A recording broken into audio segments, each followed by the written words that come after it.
Det hedder puls. Jeg keder mig ud over alle grænser i mit eget selskab. Uret tikker højt og dunkende og forstyrrer min puls, mens jeg sidder og ser ud i luften. Uret keder mig og mit ud over alle jeg forstyrrer. I eget selskab sidder og ser min puls i luften og grænser højt ud, mens jeg dunkende tikker. I dunkende selskab sidder jeg og forstyrrer min puls, og alle tikker ud over grænser, ser uret, og mens mit eget jeg keder mig højt ud i luften. Højt i luften forstyrrer jeg, og alle ser ud, mens grænser over mit jeg tikker ud i eget selskab, og keder uret og mig sidder min dunkende puls.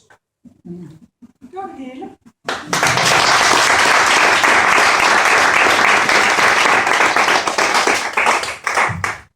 Tone, kan vi få afsløret, hvad det er, du har lagt sedlerne på? Ja, det er rigtigt, fordi det er sådan underligt genskind. Det har jeg tænkt meget over. Ja, Jeg har tænkt lædersofa og ja, det er godt tænkt. Umiddelbart. Fordi jeg startede på mit arbejdsbord. Ja. Men lige pludselig skulle jeg lave noget andet og sådan noget, så forstyrrede, så jeg var nødt til at lave det på noget, jeg kunne flytte. Klart. Og det er simpelthen sådan en underlig læderlåg til en kasse. Det er et læderlåg til en kasse. Ja. Meget, meget gådefuldt.